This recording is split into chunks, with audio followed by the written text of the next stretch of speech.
30-gallon fish tank, and I have installed the Eheim 2028 Professional 2 canister filter along with a lifeguard ultraviolet sterilizer.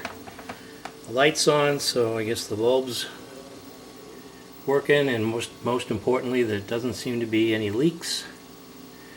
So we'll see how long it takes to clear up this filter, this aquarium,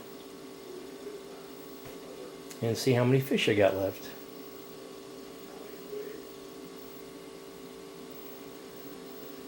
And see how long it takes to clear this out. So as you can see, the Eheim filter is pretty big. It pretty much takes up the cabinet space along with the ultraviolet sterilizer, which is a 10-watt sterilizer. And this is my first venture into a canister filter, so I mean, this thing is huge. It's like it almost seems like 1/4 of the tank volume, so it should really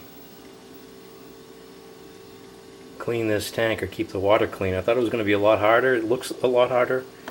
There's a little bit of tweaking. I see the transformer there. I probably don't want that on the ground or on the base of the cabinet. I want to probably bolt that a little bit higher, so if there is a leak, it's not going to be just sitting in a puddle of water. But we'll see what happens.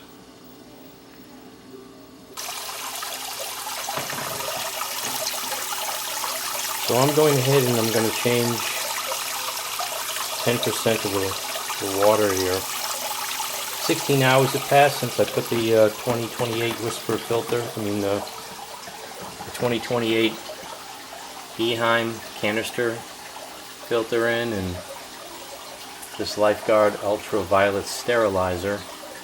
I thought there'd be a lot more progress. It's still pretty green. So I'm going ahead and change 10% of the water. I keep the light off. I don't think it's a good idea to have the light on while we're trying to get algae.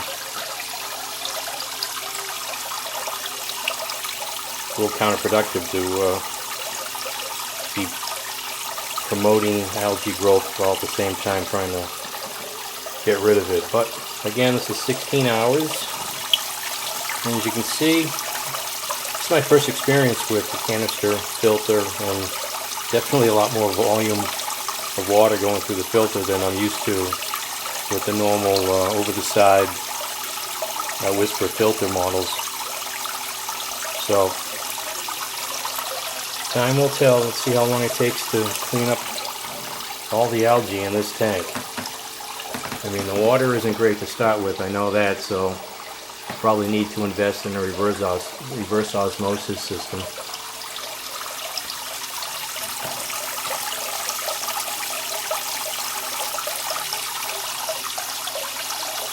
The noisiest part of the tank now are the fans on the light.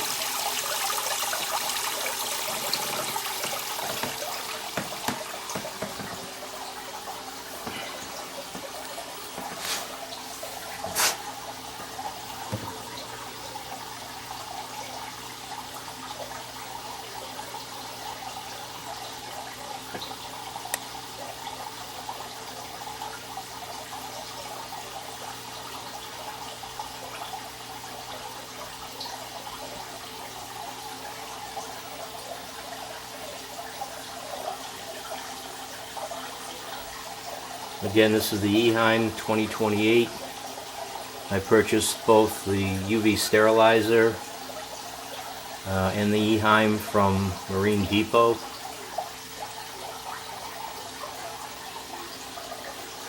Initially I had an in-tank UV sterilizer that worked great, but it lasted less than 2 years, and even within that 2-year period I had to replace the bulb once. And those bulbs aren't inexpensive. They go for about $29, so I think the unit itself is $110, and this this new UV sterilizer by Lifeguard. That was about $157. So instead of nickel and diming myself with the replacement parts for the other in-tank UV sterilizer, just went ahead and bought this one. I like the design a lot better. I don't think the water is going to easily get in contact with the bulb, but I've only had it for a couple of days, so let's see what, if any, defects might occur with this new model. I kind of like it. It's in line with the canister vac. Doesn't take up any space in the tank.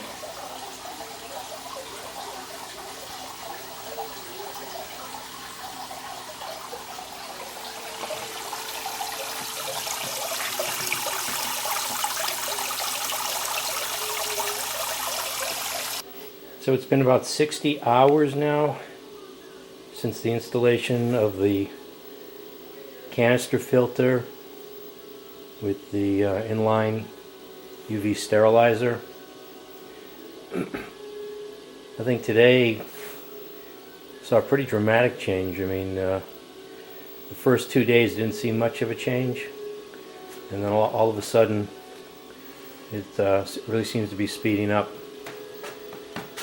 So it looks like I still have some fish. And again, it's the Eheim 2028 canister filter with this Lifeguard ultraviolet sterilizer. One of the things that I do like about this, now that I think about it, is that it doesn't have any mechanical parts. It doesn't have the impeller like the in-tank UV sterilizers, so that's one thing to think about.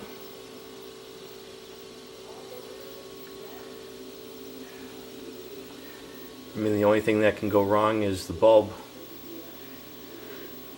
That's about it.